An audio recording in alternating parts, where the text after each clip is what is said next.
করি তোমরা সবাই ভালো আছো। তো আমি আজকে দাঁড়িয়েছি তোমাদের যে কেমিস্ট্রি ফাংশন পরে যে গুণগত রসায়ন আছে এর তাপ বোতামেদের কয়েকটা অঙ্ক নিয়ে হাজির হয়েছি। তো তোমরা যদি ক্লাসটা মনোযোগ সহকারে দেখো তাহলে অবশ্যই তোমরা এই টাইপ 1 থেকে অবশ্যই সৃজনশীল যে গ নম্বর আছে এই গ নম্বর থেকে একটা অবশ্যই সৃজনশীল কমন পাবে। তো তোমাদেরকে কি করতে হবে, এই ক্লাসটা মনোযোগ সহকারে দেখতে হবে। তো দেখো যে টাইপ 1 হিসেবে আমরা কি নিলাম, টাইপ 1 এর আমরা কয়েকটা ম্যাথ তুললাম। একটা দেখাবো যে পরবর্তী তোমরা যাতে যে আরো কয়েকটা প্র্যাকটিস করতে পারো, এইজন্য তোমাদেরকে আমরা কি দিব, বাড়ি কাজ দিয়ে দিব। দেখো যে আমাদেরকে দেওয়া ছিল কি, আমরা অ্যালুমিনিয়াম ক্লোরাইড দিয়ে করতেছি। অ্যালুমিনিয়াম ক্লোরাইডের KSP দেওয়া আছে কত, KSP দেওয়া আছে 10+10। তো আমাদেরকে কি করতে বলছে, যে দ্রাব্যতা বের করতে বলছে।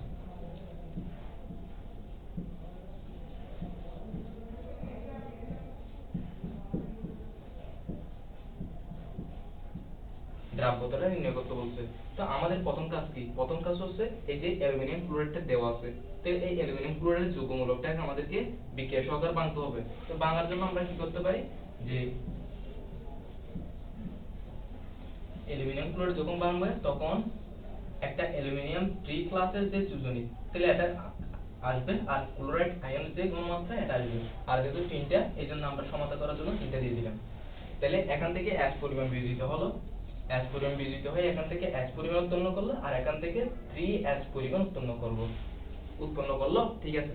তাহলে KSP সংজ্ঞা অনুসারে আমরা কি জানি, তাহলে KSP সংজ্ঞা অনুসারে আমরা জানি যে ঘনমাত্রার গুণফল, দুইটা ঘনমাত্রার গুণফলটাকে আমরা কি বলি, KSP বলি। তাহলে এখান থেকে ক্লোরাইড আয়নের ঘনমাত্রা লিখলাম, এখান থেকে এটার ঘনমাত্রা লিখলাম। তো এখান থেকে আমরা যে H পরিমাণ পেলাম, কি পেলাম, H পরিমাণ পেলাম না, H পরিমাণ, আর এখান থেকে 3H পরিমাণ পেলাম না। তা আমরা কি করতে পারি, যে এখান থেকে H পরিমাণটা লিখলাম, আর এখান থেকে ক্লোরাইড আয়নের যে 3, তাহলে 3টা আমরা এখানে পাওয়ার হিসেবে লিখব। সব সময় মনে রাখবা, এখান থেকে যে সমাধান করে আমরা যে এখান থেকে মানটা পাবো, এখানে যে 3 পেলে 3টা এখানে পাওয়ার হিসেবে উঠে যাবে। তো আমরা তাই করলাম, এখানে 3টা পাওয়ার হিসেবে নিয়ে দিলাম, আর এখান থেকে 3Hটা বিয়োজিত হয়ে আসছিল, আর এখান থেকে পাওয়ার 3 অর্থাৎ কি আসছে, যে 27H⁴। তাহলে এখান থেকে ক্যাসের মান দেওয়া ছিল কত, 10⁻⁻10। তাহলে এখান থেকে যদি H টা বের করি, তাহলে √4, আর এখান থেকে আসছে 10⁻10 / 27। তাহলে এই যে মানটা যেটা আসবে, এই মানটা হচ্ছে তোমাদের দ্রাব্যতা অঙ্কের ম্যাথ। তাহলে তোমরা যদি আশা করি এটা যদি দেখো, তাহলে পরবর্তী তোমরা আরো কয়েকটা টাইপের অঙ্ক করতে পারবে। এই জন্য তোমাদেরকে বেশি বেশি করে প্র্যাকটিস করতে হবে, আর আমার ক্লাসটা ফলো করতে হবে। তো এটুকু পর্যন্ত। তো আমার ক্লাস যদি ভালো লাগে তাহলে অবশ্যই লাইক, কমেন্ট, শেয়ার করবে। তো